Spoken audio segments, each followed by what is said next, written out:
गहिनीनाथ ध्यान और समाधि के परम योगी। नाथ संप्रदाय के नवनाथ योगियों की इस पवित्र यात्रा में अब हम चलते हैं उन योगी के चरणों में जिन्हें गहन ध्यान और समाधि की साधना का अधिपति माना जाता है।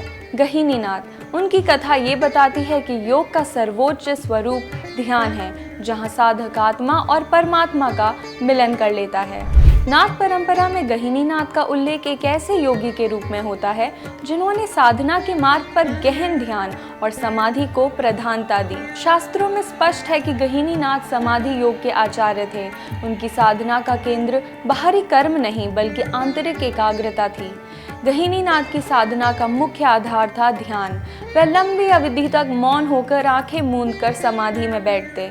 उनकी साधना में ना तो शब्द की आवश्यकता थी और ना ही किसी बाहरी साधन की। उनका विश्वास था कि सच्चा योग भीतर की यात्रा है, जहाँ साधक स्वयं को जानता है और परमात्मा को पाता है। शास्त्रों में वर्णित है कि गहिनीनाथ अत्यंत लंबे समय तक समाधि में लीन रहते। कभी कभी लोग उन्हें देखकर आश्चर्यचकित हो जाते, मानो उनका शरीर निर्जीव हो पर भीतर की चेतना परम सत्य से जुड़ी हुई हो। ये उनकी योग सिद्धि का प्रमाण था कि मन, प्राण और इंद्रियों को पूर्ण नियंत्रण में लाकर उन्होंने समाधि की पराकाष्ठा को छुआ। गहिनीनाथ का दर्शन था, सच्चा योग बाहर नहीं भीतर है। ध्यान ही वह द्वार है जिससे साधक परमात्मा तक पहुंचता है। वह कहते थे, मन को स्थिर करो, श्वास को साधो और आत्मा के स्वर को सुनो, यही समाधि है। उनकी शिक्षा ने नाथ संप्रदाय में ध्यान की परंपरा को विशेष स्थान दिया। नाथ परंपरा के योगी आज भी गहिनीनाथ का नाम श्रद्धा से लेते हैं। ध्यान और समाधि की जो धारा नाथ योगियों में प्रवाहित हुई, उसके अधिकाष्ठा गहिनीनाथ ही थे।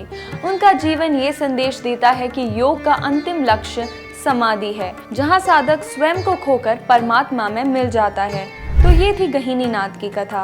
वह योगी जिन्होंने ध्यान और समाधि की गहराई से नाथ पंथ को नई ऊंचाइयां दी।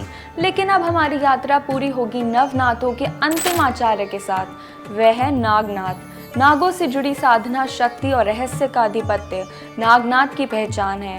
उनकी जीवन गाथा हम सुनेंगे एपिसोड 9 नागनाथ की कथा में।